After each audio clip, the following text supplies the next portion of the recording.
What's up, everybody? It's your boy Fix It Again, and today we're working on a water heater. So it's leaking right back there. So the water is dripping down onto the water heater, getting everything wet.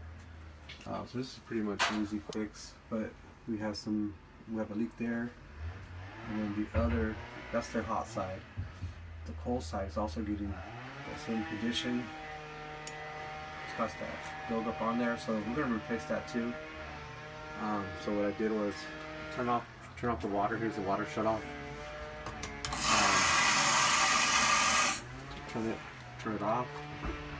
So what I did is, this is the TMP, the temperature and pressure relief valve. So I opened this just to get the water level up here to drop down. So when I disconnect the hoses, the extra water won't spill out. So that's pretty much what we're gonna do.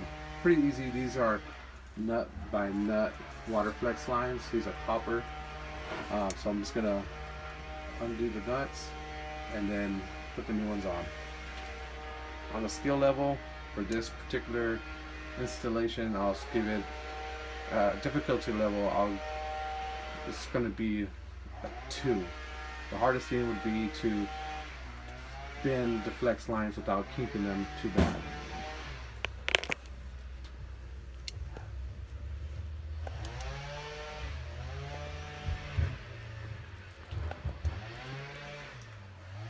So there's some work going on the roof. So all you're going to need is a pair of pliers, a wrench, or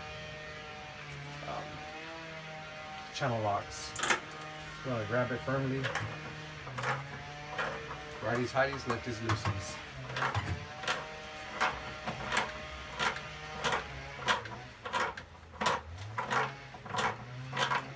Now the thing is, when you disconnect these lines, the cold line is going to be fine because we got the water shut off.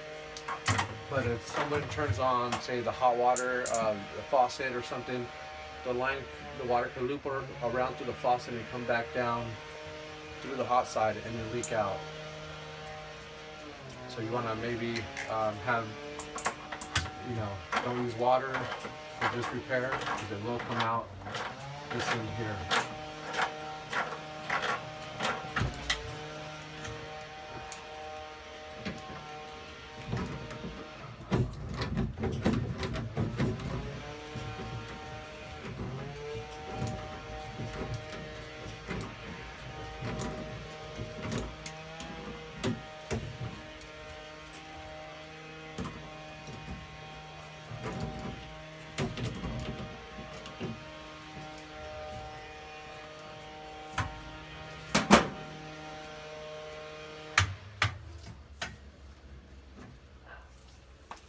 Get a little bit of water that was still left in the pipe.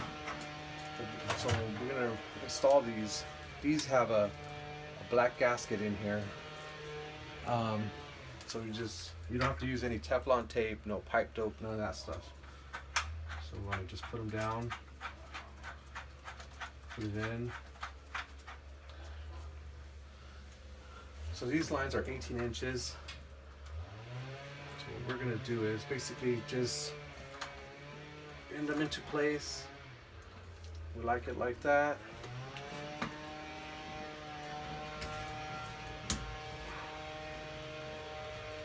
I like using the stainless steel. They give you a little bit more not flexibility, but a little bit more, how do you say that word I'm looking for? They're a little bit more generous with the bends and turns and stuff like that. The copper lines, they will bend, but they don't give you that extra on it. Like you see the back one back here, you'll see it has a little pinch on it because they bend it so much. The copper can only do so much. So you want to tighten these. You want to snug it up and then give it another little turn. You don't want to over tighten them because you do got that gasket back there. That's going to stop the water. Same thing with the top.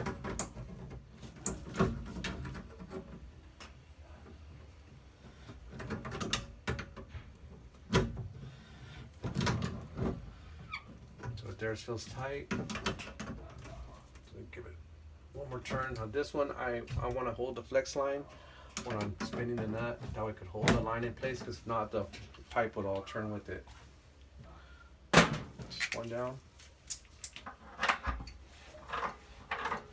So this side is the one you have to be a little careful about, because if someone turns on their faucet or the shower or something, the water will loop around through the faucet and come out through the hot side, which is right here, and it'll come out and spill out on the ground. So just be aware of that.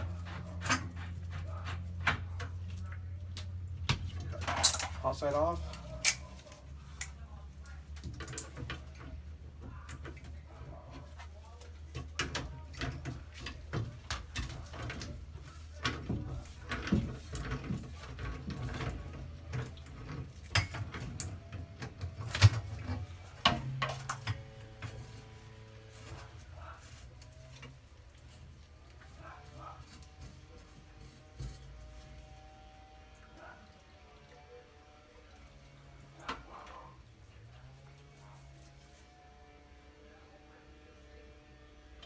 So like I was saying, when you're bending the copper, see that little bend right here, kind of flattened out. So it doesn't really, like if I try to bend it more, it's gonna pinch right there, and it's gonna choke the diameter size of the pipe. So with the stainless steel, kind of keeps that shape. So we're gonna do the same thing as we did the cold side. Put it on the nipple.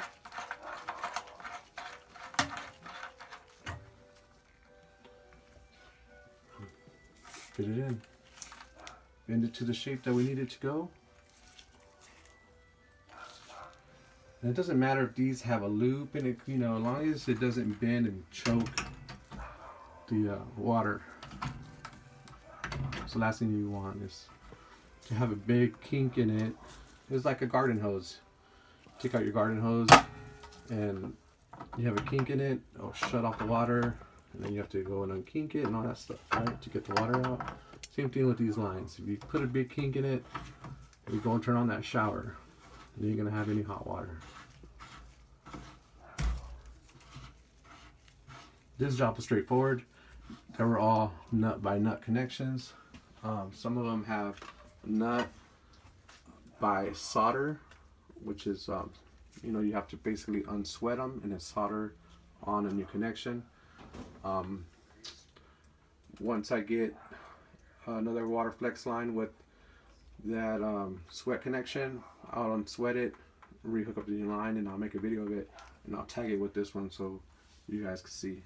But that's pretty much it. So I'm going to tighten it up, put the camera back down.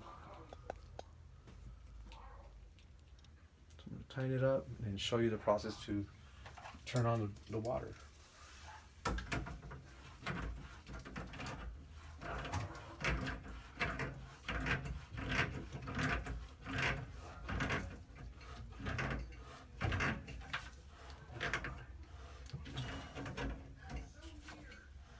Like I said, I'm going to grab the flex line just so it won't move or twist.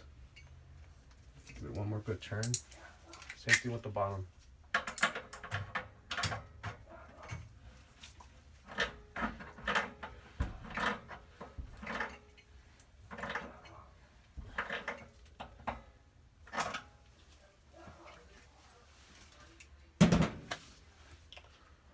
Alright, so next step that we're going to do is I'm going to close the T&P valve. Turn the water back on. I'm going to turn it on slowly. Let it pressurize. This is a Rheem water heater.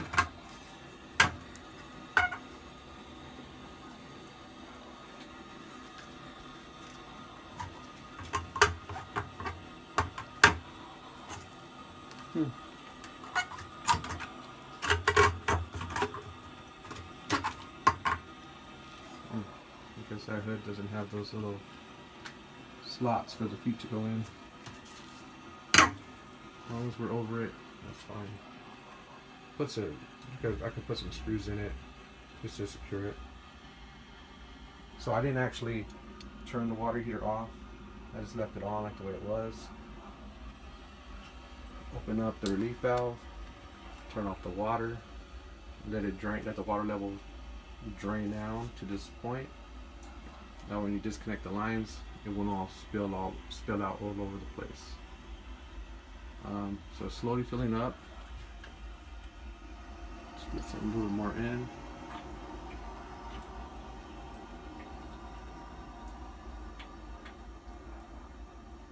So once we get that filled up, go ahead and turn it up all the way. Next step is turn on your shower or your tub. Turn on your tub on the hot side just to get the air out of the line, because we did open it up, let air into the pipe. So want to turn on the shower tub, run it until all the air comes out of the line. Next we want to do, since we got it pressurized, check for leaks, make sure they're tight.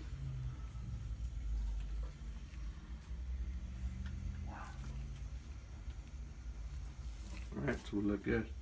Clean up our water, and that's pretty much it. On a difficulty scale, I'll say this would be a 2. Now the other ones where the pipe or the flex lines are soldered or welded onto the pipes in the wall, that's going to take a little bit more equipment, which I brought with me because, like I said, I was going to unsolder them, but then I realized they were nut by nut connections. And there you have it. Like the video, subscribe, leave a comment. And with this, I'm out.